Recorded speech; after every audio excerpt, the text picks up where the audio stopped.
O assunto desta noite é a promessa cumprida. Agora, aqui estamos reunidos, e ouso dizer que se eu perguntasse a qualquer um aqui, incluindo a mim mesmo, o palestrante: somos realmente conhecidos no mundo? Acho que todos nós admitiríamos, apenas para um círculo muito pequeno, nossos parentes, e então poderíamos pensar naqueles que são tão divulgados no mundo ao longo das eras, e você pode pensar que não é realmente conhecido, que nada é mencionado sobre você em nenhum livro já escrito. Mas eu quero lhe dizer que o maior livro já escrito é todo sobre você.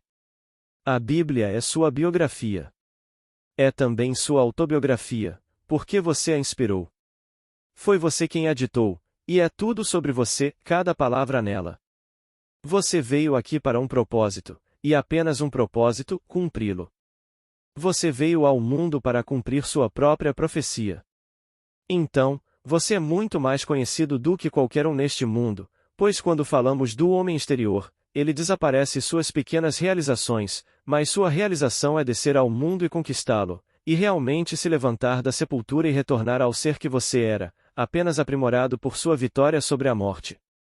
Essa é a coisa que você realmente é. Agora, não estou inventando isso.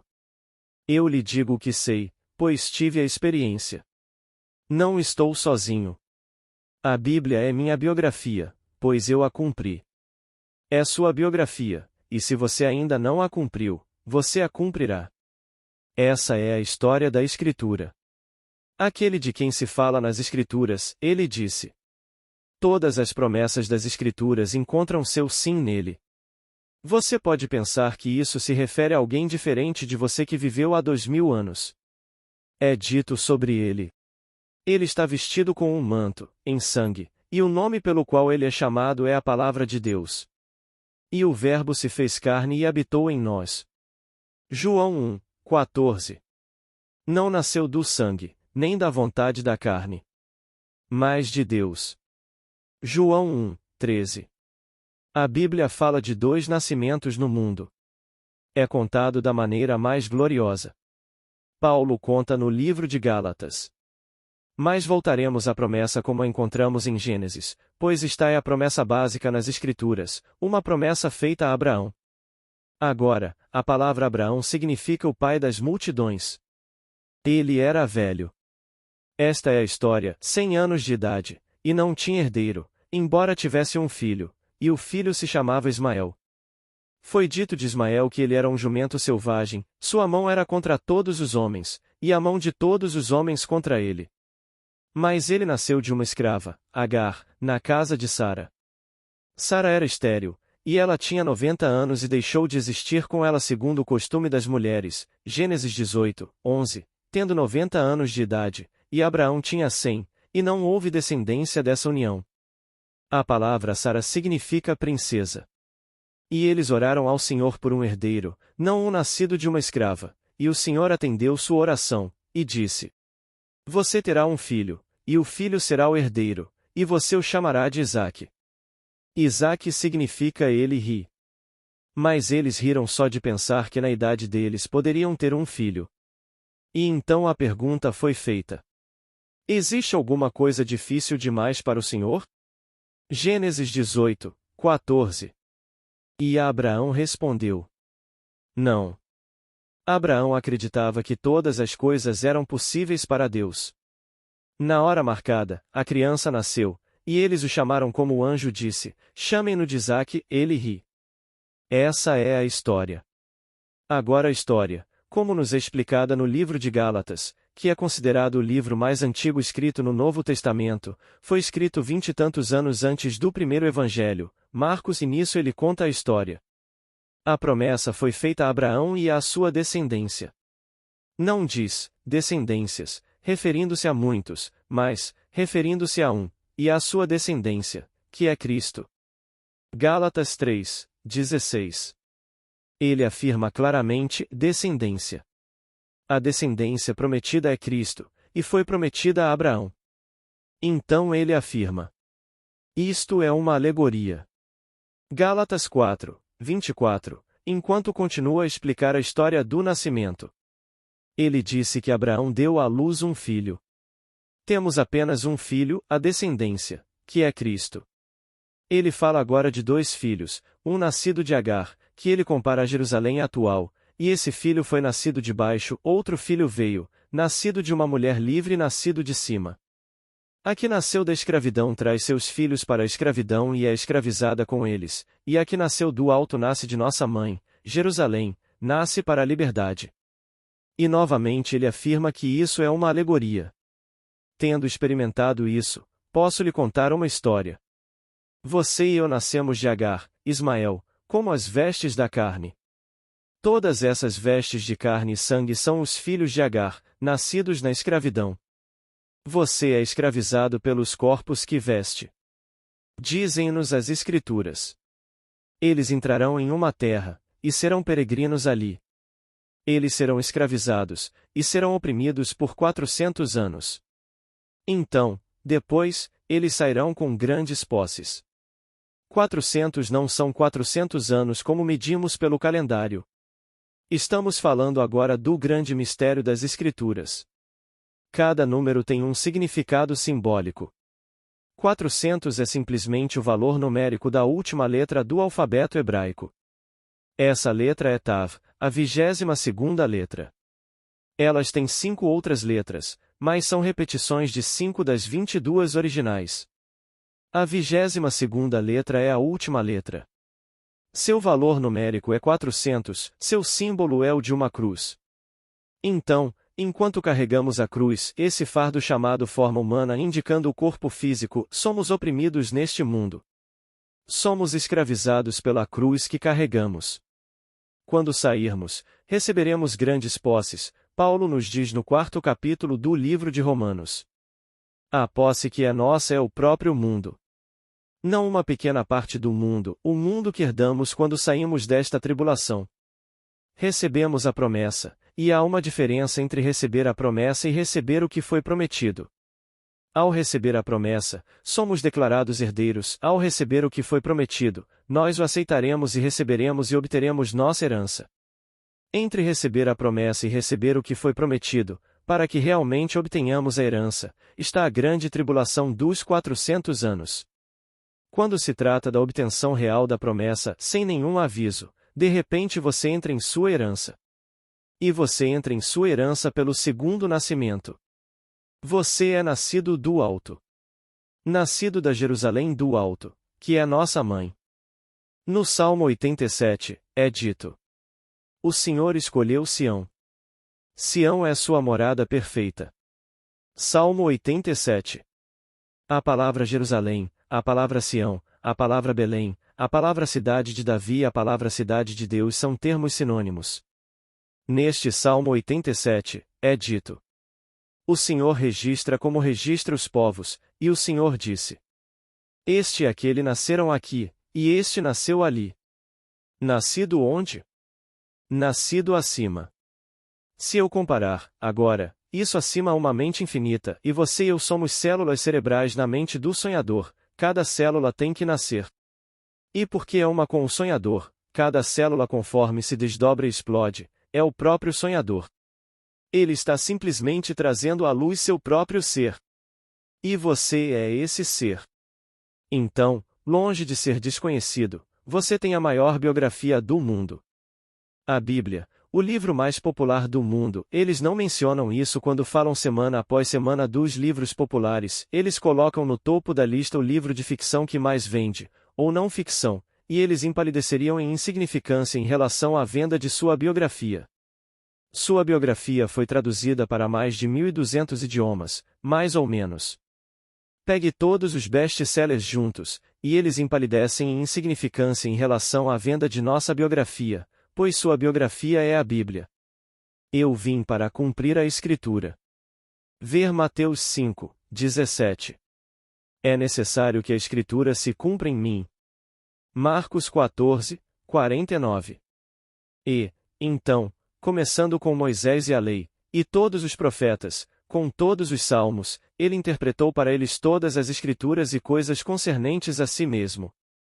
E então ele disse: no rolo do livro está escrito de mim. Hebreus 10, 7. É tudo sobre mim. Eu não tenho outro livro.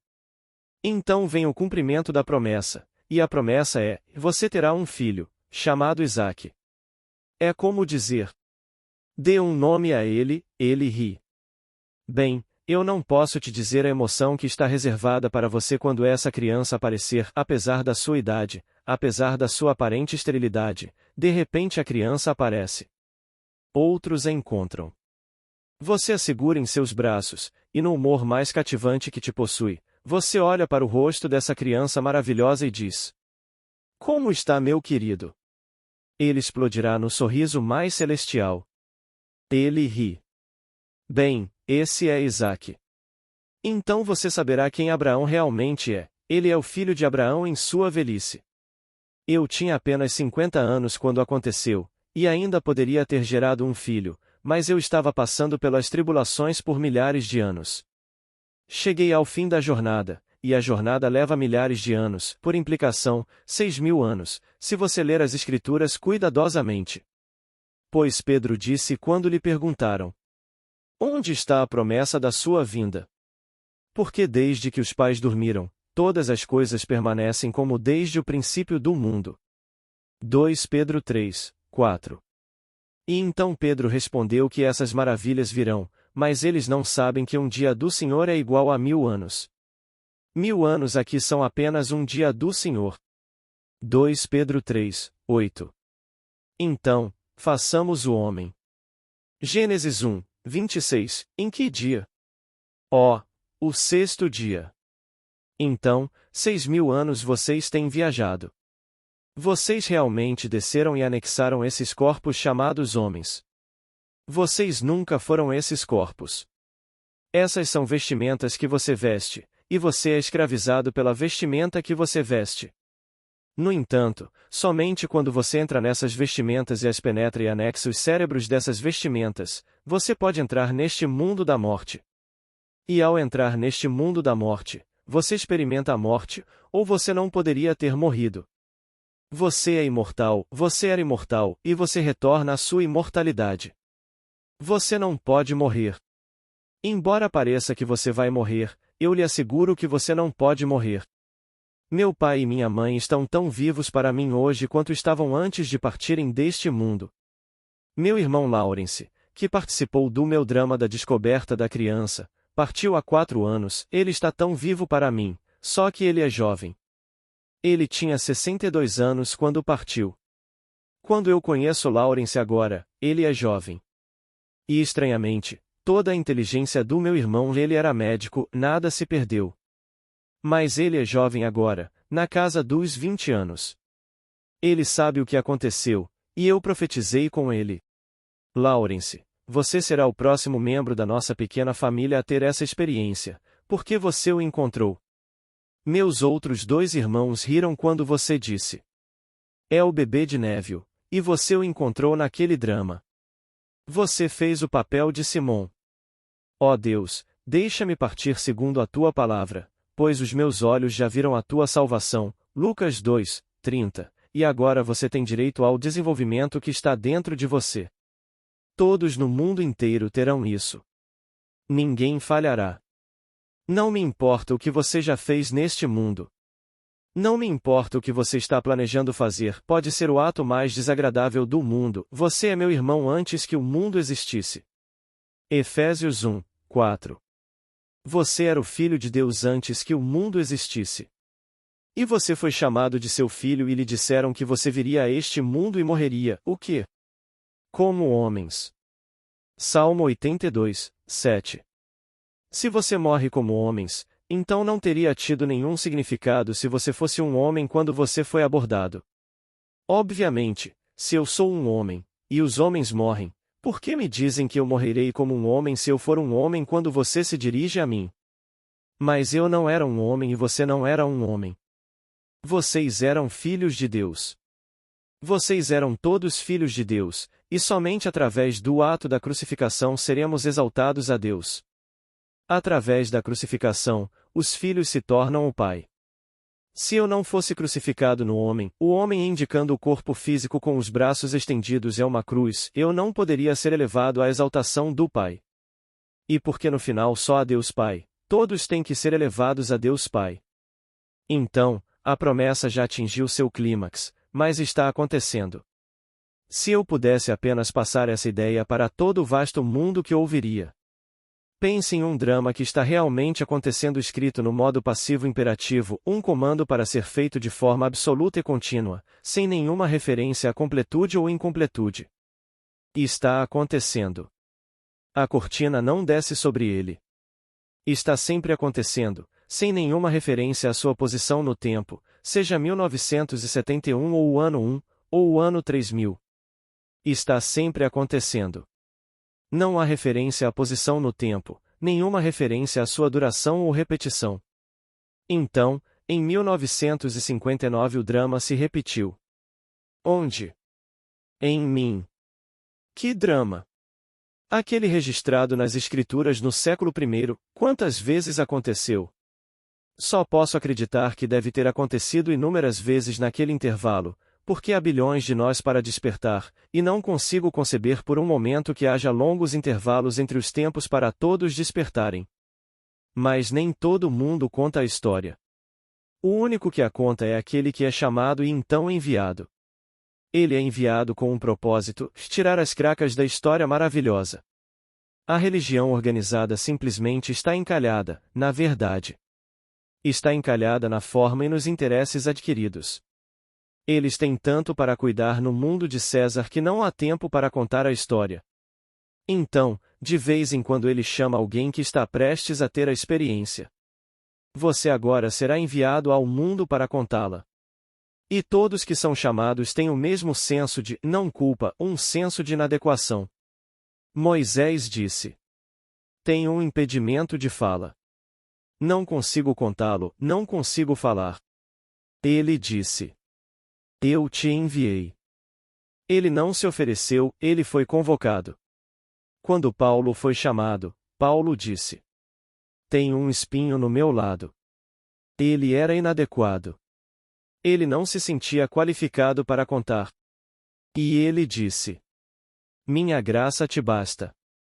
Quando fui chamado e enviado, ninguém poderia ter se sentido mais inadequado do que o orador. Eu não tinha educação formal. Eu não tinha histórico, social, intelectual, financeiro ou qualquer coisa dessa natureza. O que quer que eu tenha hoje, é bem atual. Minha família fez isso nesta geração. O que eles me deram é agora, não há histórico de riqueza, e certamente nenhum histórico que seja social, proeminente nenhum histórico intelectual. Então, eu me senti inadequado. Como diabos eu poderia encarar uma audiência? Mas eu não sabia que ele estava vindo, que ele revelaria em mim o que os sábios estudiosos do mundo não vivenciaram. Quando você encara os sábios estudiosos do mundo, eles estão teorizando, mas você está falando por experiência. Então, você não está nem no mesmo nível. Você não faz nenhum pedido de desculpas porque eles não estão no mesmo nível. Eles estão especulando, e você não está especulando. Você conta exatamente como essa coisa aconteceu em você, e como deve acontecer com eles. Então, você não está dando nenhuma desculpa agora para si mesmo, pois ninguém poderia ter previsto que isso aconteceria em mim para me dar coragem para falar, para me dar aquele sentimento de adequação quando interiormente eu me sentia tão inadequado. Então, eu te digo, você tem a melhor biografia do mundo. A Bíblia é seu livro. É tudo sobre você do começo ao fim. Você é o Jesus Cristo das Escrituras. Você é o Senhor Deus Jeová das Escrituras. E todos esses personagens das Escrituras são fases do seu ser. Abraão, isso representa um estado. Todos esses personagens, os discípulos, todos eles são apenas aspectos do seu próprio ser maravilhoso. Você é o Senhor Jesus Cristo. Então, ele fala apenas de dois, o Pai e seu Filho. Jesus é o Pai. Seu Filho é Cristo, e Cristo é Davi. Davi é a soma total da humanidade. Se você pegar todos os seres do mundo, todas as suas experiências, e então fundir tudo em um grande todo, aquele tempo concentrado que representa a história da humanidade, personifique-o agora. Ele sai como Davi, e esse é seu filho. Esse é Davi, pois Davi te chamará de pai. E então você sabe quem você é. Você é Deus Pai. Mesmo que você ainda seja um homenzinho, fraco com todas as limitações da carne, você ainda tem que representar a fraqueza do homem até o fim quando você o tira o corpo. No meu caso, quando essa coisa corpo cai, hoje à noite, amanhã à noite ou qualquer outra noite, quando cai, eu termino o drama. Posso dizer com Paulo: combati o bom combate, terminei a corrida, guardei a fé. Desde agora, a coroa da justiça me está reservada. 2 Timóteo 4 versículo 7, 8. A coisa toda acabou. Tudo o que posso fazer de agora em diante é contá-la. Conto a esta noite com força porque não tenho nenhuma premonição sobre isso, mas estou falando com você esta noite como se fosse a última vez que me dirigirei a você. Não tenho planos para o meu futuro. Não fiz planos para o outono em Los Angeles este ano, não estou fazendo isso aqui este ano. Estou falando com vocês esta noite como se fosse a última vez que me dirigiria a vocês. Não tenho compromisso algum além desta noite. Vou embora amanhã de manhã, estou voltando para Los Angeles para minha esposa e filha, e é isso. Então, eu poderia estar falando com vocês pela última vez, não sei. Só sei que terminei o trabalho. Eu fiz tudo o que as Escrituras predisseram que o homem deveria fazer. Eu completei a obra que me deste para fazer. Restitui-me a glória que era minha, a glória que eu tinha contigo antes que o mundo existisse. João 17 versículo 4, 5. Pois eu era um com Deus Pai, e Ele me separou, assim como Ele separou você, para propósitos seus, e Ele realmente nos implantou Sua palavra neste estoque chamado humanidade, para que possamos nos tornar como Ele é. Pois, enquanto somos parte daquela maravilhosa árvore eterna, nós participamos da natureza da árvore, sim. Nossa substância foi suprida pelas árvores, não tínhamos vida em nós mesmos. Éramos parte da vida daquela árvore. Pelo desapego e incorporação no estoque chamado humanidade, nós, o broto enxertado, agora produzimos o fruto da árvore mãe da qual fomos tirados. E agora nós produzimos tudo daquela árvore mãe. Bem, ele era um pai, eu tenho que gerar a paternidade. Para gerar a paternidade, devo gerar um filho, porque ele era um pai de um filho. O mesmo filho deve sair quando eu começar a dar o fruto. Eu dei o fruto. Eu dei à luz Davi, e Davi me revelou a mim mesmo como Deus Pai. E agora ele está vindo ao meu mundo dia após dia, escrevendo-me as cartas, dizendo-me em visões que eles me viram como o ser que eu sei que sou. Então, tem que acontecer exatamente como nos é dito nas Escrituras. Então, estou compartilhando com vocês. Todos neste mundo terão isso, todos. Que hora, eu não posso dizer a vocês. Aquele dia ninguém sabe, exceto o Pai. O Pai em vocês sabe a hora e o dia, mas ninguém mais sabe. Eu lhes digo, quando isso acontece, acontece como um ladrão na noite, inesperadamente. Vem com uma rapidez tão chocante. Então, de repente, você é o ser. E que espanto! Que sensação de que você tem uma memória, lembrando das fraquezas do seu passado, você sabe as coisas que fez, coisas das quais tem vergonha. Que homem que anda nesta terra não tem vergonha das coisas que fez? Talvez ele não tenha tido coragem de fazê-las, mas as fez em seus pensamentos. Ele desejou ter coragem. Talvez ele não tivesse coragem, mas ainda assim ele entretinha tais pensamentos. E apesar dessas fraquezas, Deus irrompe dentro de você, e a história de Deus se torna a sua história. Aqui está um clima misto, você sabe que é incapaz de fazer essas coisas gloriosas, e ainda assim essas coisas gloriosas escritas em sua biografia você está realmente vivenciando agora, pois você sabe que a história da Bíblia é a sua história.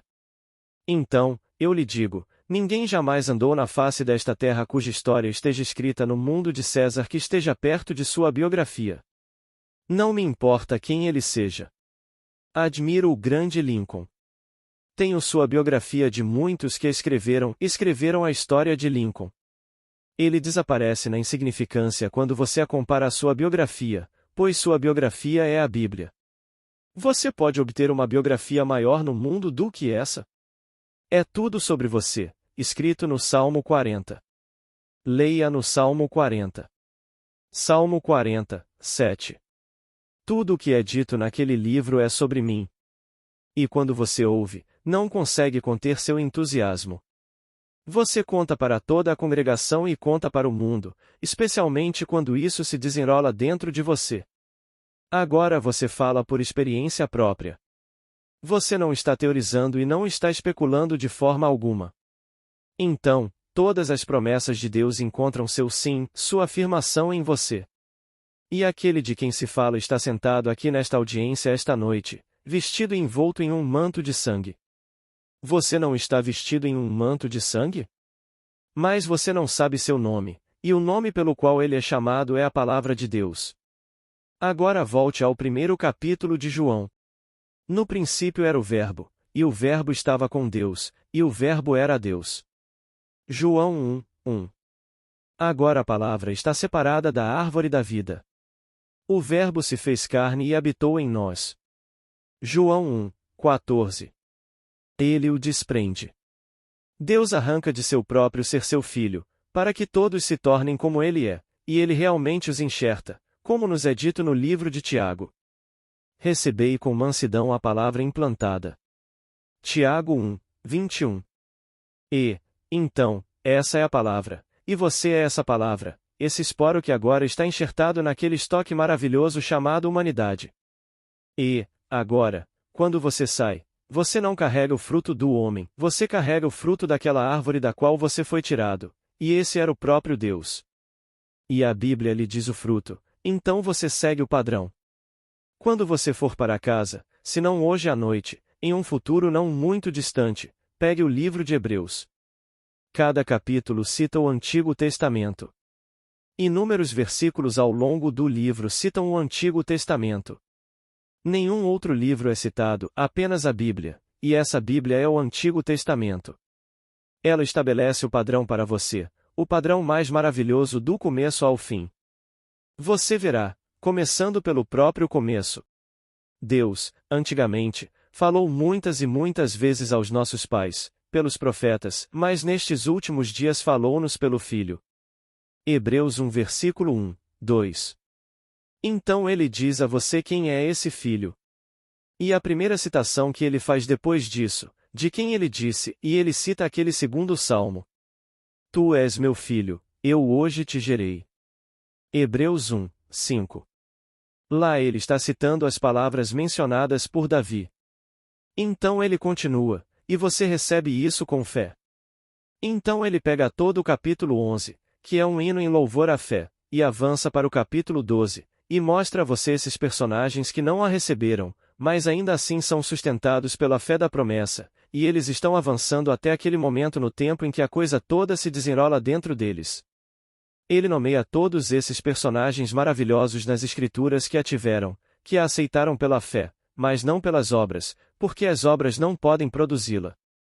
Ou você a rejeita, ou você acredita nela. Se você aceitar, então ele será enxertado, e esse esporo maravilhoso será enxertado pela sua aceitação somente pela fé. Então, vai e conte a eles, e continue contando a mesma história de novo e de novo e de novo. Então ela será enxertada, e a coisa toda se desdobrará dentro de você. Não posso te dizer nada mais maravilhoso do que te dizer quem você é. Você pode pensar que é o Sr. Brown ou a Sra. Smith, e isso é adorável. Você é importante em sua própria comunidade no mundo de César. Mas isso desaparece em nada comparado ao ser que você realmente é. Você pode não ter um centavo hoje à noite, mas se você realmente acredita no que estou lhe dizendo, você é muito mais rico por sua herança. No capítulo 4, o versículo 13 de Romanos diz que você herdará o mundo. Essa é a promessa. Não é apenas uma pequena herança, você herda o mundo inteiro. Bem, a palavra traduzida como mundo não significa apenas a terra, significa eternidade. A mesma palavra traduzida como mundo no Antigo Testamento é usada para traduzir eternidade. A palavra é Olon. Ele coloca Olon na mente do homem, mas para que o homem não possa descobrir o que ele fez desde o princípio até o fim. Eclesiastes 3, 11. No final, ele entra em sua herança, que é o universo. Ele possui tudo, ele possui a eternidade. Então, esse é o ser glorioso que você realmente é, e ninguém pode pintá-lo na Terra. Você não pode pintar o ser que você é.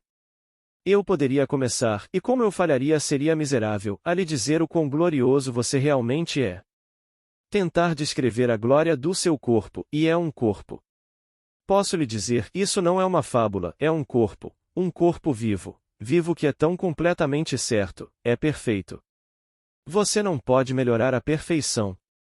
Como seu Pai no céu é perfeito, você deve ser perfeito, e vestido com esse corpo onde quer que você vá, ele é perfeito, e você não levanta um dedo para torná-lo assim. Não há esforço de sua parte. Você não faz nada. Tudo se transforma diante de você, e tudo é perfeito, tudo sobrenaturalmente belo. Esse é o ser que você é. E você se detém nele. Quando for dormir à noite, se detenha nele, se detenha no que você realmente é, em comparação com o que seu saldo bancário lhe diz. Não é isso que você é. Você está destinado a herdar o mundo, mas há um intervalo entre receber a promessa da herança e então realmente entrar em posse dela. Quando você recebe a promessa, e todos nós recebemos a promessa, fomos declarados herdeiros. Quando realmente obtemos a promessa, recebemos nossa herança, e essa é a diferença entre Cristo em nós e nós em Cristo. Cristo em nós é o dom universal de Deus. Significa seu Filho enterrado em todos, portanto, filhos. Agora, nós em Cristo é quando o indivíduo sai, e o indivíduo é incorporado ao único corpo, como lhe foi dito no 4º capítulo de Efésios. Um corpo. Um espírito. Uma esperança. Um Senhor. Uma fé, um batismo, um Deus e Pai de todos, que é sobre todos, por todos e em todos. Efésios 4 versículo 4, 6. Se Ele está acima de tudo, Ele é transcendente. Se Ele está através de tudo, Ele é onipresente. E se Ele está em tudo, Ele é imanente. Não posso virar para nenhum lugar para tocá-lo, porque Ele é imanente, Ele está em tudo. Se Ele está através de tudo, Ele é onipresente, portanto Ele está presente, e Ele nunca está tão distante a ponto de estar perto, pois proximidade implicaria a separação. Ele não é separado.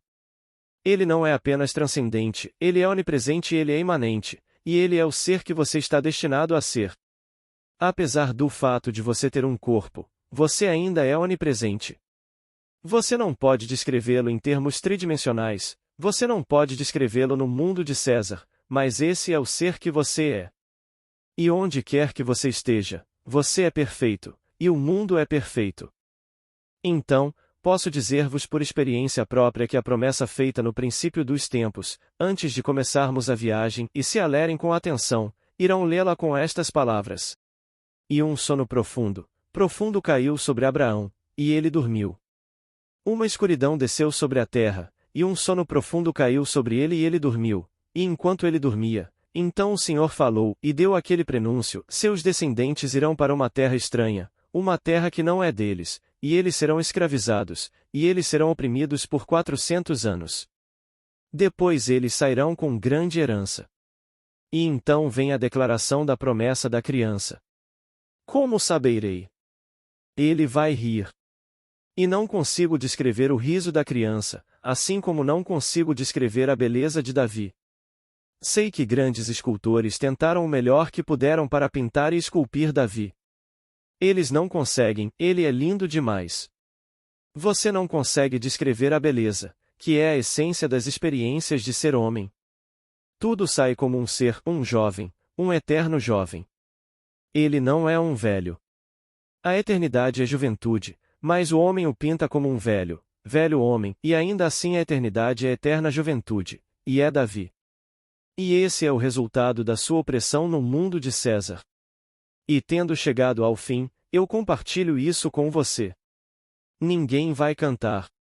Ninguém será melhor que o outro, porque todos serão Deus, e você não pode transcender Deus. Todos estão destinados a ser Deus, e não há nada além de Deus.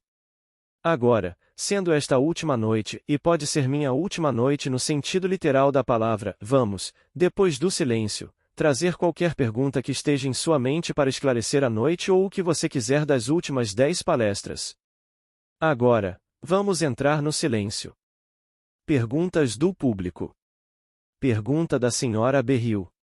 Você poderia, por favor, explicar o significado do último versículo de Hebreus 11, capítulo 11, onde diz que eles não devem ser aperfeiçoados? Neville responde. O capítulo 11 chega ao fim no quarto versículo do capítulo 12. Ele começa, como você sabe, com uma definição de fé, e então começa a levar Enos e os personagens até o fim que ainda não tinham recebido a promessa. No entanto, eles foram sustentados pela fé porque todo o capítulo é um hino em louvor à fé. Mas vá até o quarto versículo do capítulo 12. Apesar de não terem recebido a promessa, eles ainda permaneceram fiéis. Esses personagens são estados de consciência, eles não são indivíduos como nós. Esses são estados pelos quais passamos. E apesar de todas as coisas maravilhosas que os personagens disseram, eles ainda permaneceram fiéis, mas não receberam a promessa. Espero que todos aqui esta noite vão para o túmulo com fé, mesmo que você não vá, entre agora e aquele momento em que você deixar o mundo, realmente experimente o que eu experimentei. É minha esperança que você vá. Então você será contado entre aqueles nomeados no capítulo 11 até o versículo 4 do 12. Permaneça fiel, mesmo que ele não tenha entrado em erupção. Há aqueles na minha classe sulista em Los Angeles e aqueles em Nova York que me escrevem sobre suas experiências, mas eu sei que todos eles são humanos o suficiente para quererem me escrever e me dizer que isso aconteceu com eles. Muitos deles tiveram maravilhosos indícios da palavra, maravilhosos indícios. Não é a palavra verdadeira, mas é um maravilhoso prenúncio que deve vir em um futuro não distante. Não é a palavra, mas é um maravilhoso prenúncio. Muitos deles estão tendo isso. Então, eu só peço a todos que permaneçam fiéis como aqueles mencionados no 11º e no 4º versículo do 12º. Eles permaneceram fiéis, embora ainda não tivessem recebido a promessa. A promessa é a criança. Esse é o começo de todas as promessas. Eu te darei um filho que será teu próprio herdeiro, e o herdeiro nascido em tua casa, que agora é o filho da escrava, não será teu herdeiro. Você terá teu próprio herdeiro quando Sara conceber e tiver um filho. E Sara riu, mas Abraão também riu, mas ele não foi criticado. Sara foi criticada. E ele disse: por que Sara riu? Quando é obviamente declarado que Abraão riu também. Parece ridículo se você levar isso no lado literal, no sentido secular. Ele era um velho homem, 100 anos de idade, e Sara era uma velha mulher, 90 anos de idade. A jornada é tão longa, e depois de todos esses anos, eu ainda terei esse filho que foi prometido? Agora, isso chega até nós no final da jornada. É quando se trata de tudo. Quando a criança chega, é o fim da jornada. A palavra telos significa fim. Significa: sede perfeitos como vosso Pai no céu é perfeito. A palavra perfeito é definida a partir da palavra telos, que significa o fim. Quando você chega ao fim, a criança nasce. Ele tinha chegado ao fim e, estranhamente, tinha 100 anos. E 100 é Kov, e Kov é a parte de trás da cabeça. Esse é o símbolo do número 100, bem na parte de trás da cabeça, exatamente onde você encontra a vibração começando, e você sente sua cabeça inteira se despedaçando como em um terremoto. E é daqui que você sai. E você tem 100 anos, e 100 é o valor numérico da letra Kov, a parte de trás da cabeça. Tem mais alguma pergunta? Esta é a última noite, então aproveite ao máximo. Pergunta: existe alguma maneira de acelerar o processo, digamos, por meio de boas obras? Neville: não, senhor. Somos avisados nas Escrituras, não é por boas obras, é pela fé. Como nos é dito em Gálatas, capítulo 3. Ó insensatos Gálatas! Quem vos fascinou a vós, ante cujos olhos Jesus Cristo foi retratado como crucificado? Permitam-me perguntar-vos somente isto: recebestes o Espírito pelas obras da lei, ou pela pregação da fé? Sois assim tão insensatos? Tendo começado pelo Espírito, agora terminais pela carne? Gálatas 1 versículo 1, 3. Então, eles se voltaram para o Jesus físico, e isso foi retratado como se você fosse a uma peça. Eu posso ir a uma peça hoje à noite, e o mesmo ator que é morto no palco hoje à noite, muito suco de tomate está escorrendo por todo o seu colete como sangue. Eu posso voltar amanhã à noite e ver o mesmo ator ser morto novamente, e na noite seguinte até que a cortina caia. Então, foi um retrato. Não foi algo que realmente aconteceu em um sentido físico, foi retratado. Aconteceu na eternidade. Este drama está realmente acontecendo na eternidade. E aqui, estamos vivendo em um mundo de sombras. E os evangelistas não estavam escrevendo história, eles estavam escrevendo a história da salvação quando escreveram a história. Eles apenas relataram sua própria experiência. Você não pode apressar isso, e posso lhe dizer, não tente. Seja gentil, seja amoroso, gentil. Seja todas as coisas adoráveis deste mundo. Você achará muito mais fácil ser gentil, muito mais fácil. Se as pessoas apenas percebessem o quanto é mais fácil ser, bem, civilizado. Quando você entra em um restaurante, por que você deve ser incivilizado porque ele ou ela o atende? Vocês são as mesmas pessoas. Então eles estão desempenhando o papel de um garçom. Bem, o que há de errado nisso? Porque estão desempenhando o papel de um garçom, devem ser tratados como inferiores. Respeite-os, eles respeitam você. E, então, todo o vasto mundo, apenas seja gentil. Se você estiver em dúvida, faça a coisa amorosa, e você fez a coisa certa. Mas quanto a apressar essa coisa, posso lhe dizer por experiência própria, quando fui dormir nesta cidade em 1959, na noite de 19 de julho, eu não tinha a menor ideia da alfabetização da promessa das Escrituras. Eu só conhecia a lei. Bem, eu ensinei a lei desde o dia 2 de fevereiro, aniversário da minha esposa, 1933. Eu a ensinei porque eu a tinha experimentado. Eu tentei e funcionou. Descobri que se eu assumisse um estado e permanecesse fiel a essa suposição, bem, isso funcionaria. Isso se cristalizaria em fato. Bem, eu estava tão animado que funcionou, comecei a ensinar. Eu não tinha a menor ideia dessa glória da promessa. Aconteceu comigo de repente, bem nesta cidade, há 12 anos, no último dia 20 de julho, e eu certamente não trabalhei para isso, porque eu não sabia. Veio como um tiro do nada. Então, toda a meditação do mundo não vai produzir isso. Todas as dietas do mundo não vão produzir isso. Todas as coisas que você faz não vão produzir isso, porque foi prometido por Deus, e não depende de nada que alguém possa fazer. O homem é o poder operante. Quando se trata da lei, ele tem que operar a lei, mas quando se trata da promessa de Deus, isso se tornará realidade, quer você acredite ou não. Stalin pode ser o maior ateu do mundo, ainda assim, isso vai se provar nele. Mas a lei, nós somos o poder operante. Temos que operar a lei. Mas quando se trata da promessa de Deus, Deus fez a promessa, e não havia ninguém com quem ele pudesse concordar quando jurou, então ele jurou por si mesmo, como nos é dito em Gênesis 15h18. Não encontrando igual, ele não tem igual, então quando ele chegou ao ponto de jurar este testemunho, esta aliança, não encontrando ninguém, ele jurou por si mesmo. E, então, essa é a promessa de Deus para si mesmo. E Deus é fiel. Ao contrário do homem que se desvia e muda seus amores, Deus não muda seu amor. Leia no Salmo 136. Há 26 versos, e cada verso termina com: Teu amor fiel dura para sempre. Teu amor firme dura para sempre. Salmo 136, última linha de cada verso.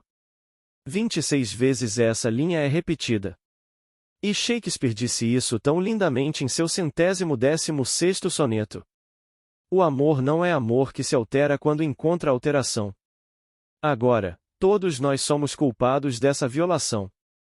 As coisas mudam em nosso mundo, e nós modificamos o que chamamos de nosso amor. Eles envelhecem diante de nossos olhos, quando nós que nos apaixonamos por sua juventude e os amamos profundamente, e então porque eles envelhecem diante de nossos olhos como nós diante dos olhos deles, nós modificamos o que chamamos de nosso amor. Isso não é amor. Porque o amor não é amor que se altera quando encontra alteração. Então, Deus nunca muda. Seu amor constante dura para sempre. Leia no 116º soneto de Shakespeare. Ele era um homem muito, muito capaz.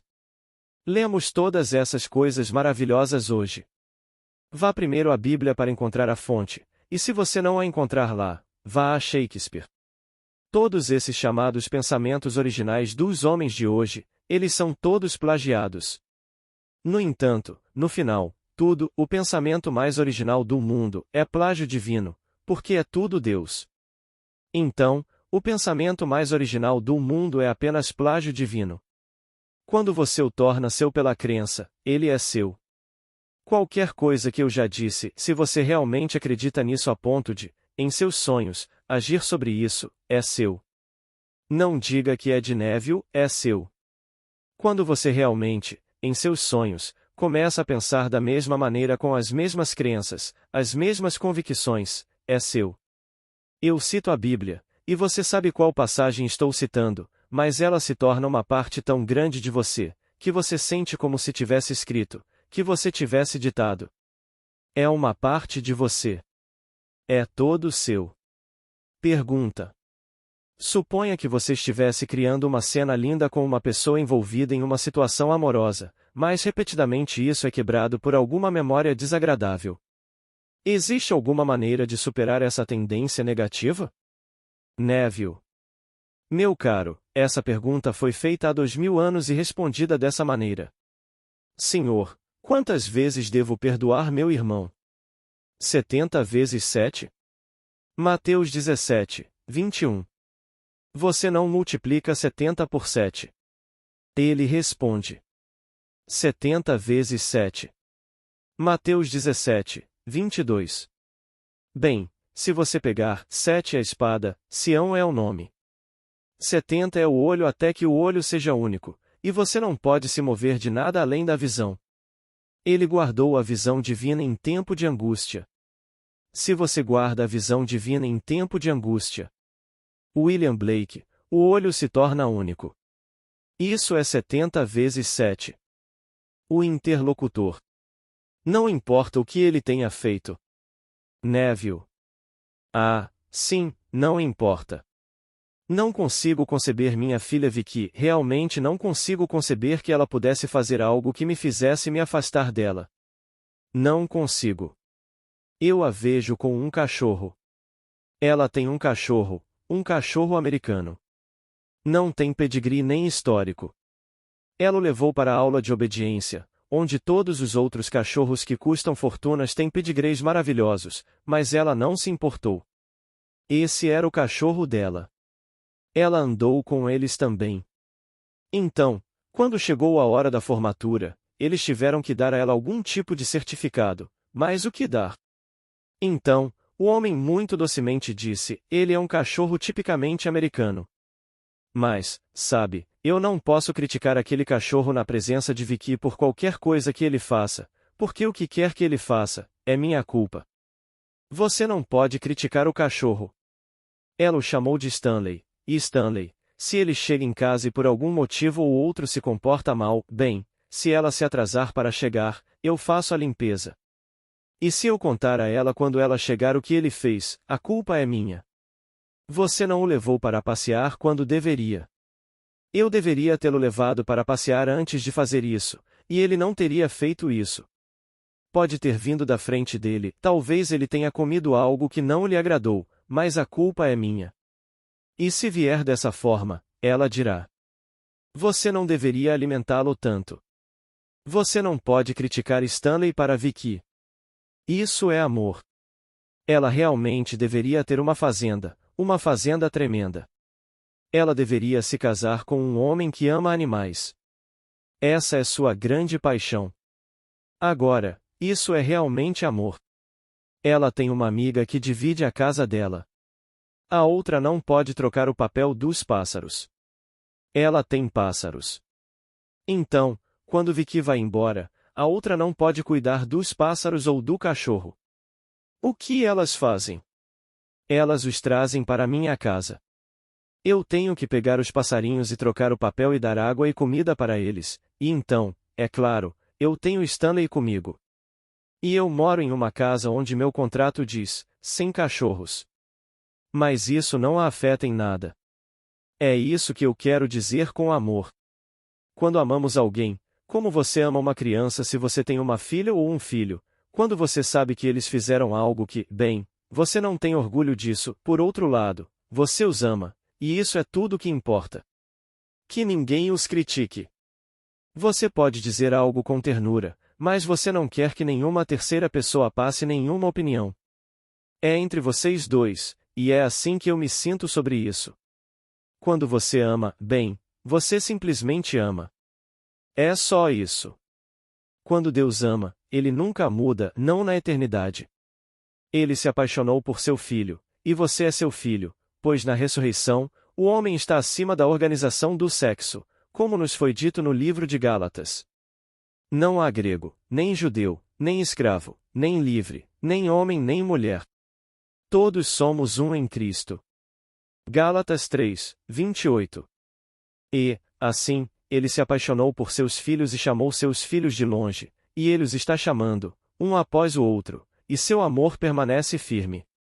Ele nunca muda seu amor. Foi com essa nota que Shakespeare escreveu seu soneto, pois Shakespeare foi um grande estudioso da Bíblia. De fato, ele foi interpretado para o inglês na época de Shakespeare, é por isso que a versão King James é tão lindamente contada. É um monumento à língua inglesa porque surgiu na época de Elizabeth, quando os grandes gigantes no uso da língua viveram, Shakespeare por exemplo. Oh, que livro! E é todo seu livro, é toda sua biografia. Bem, o tempo acabou. E obrigado por terem vindo. Muito obrigado. Boa noite.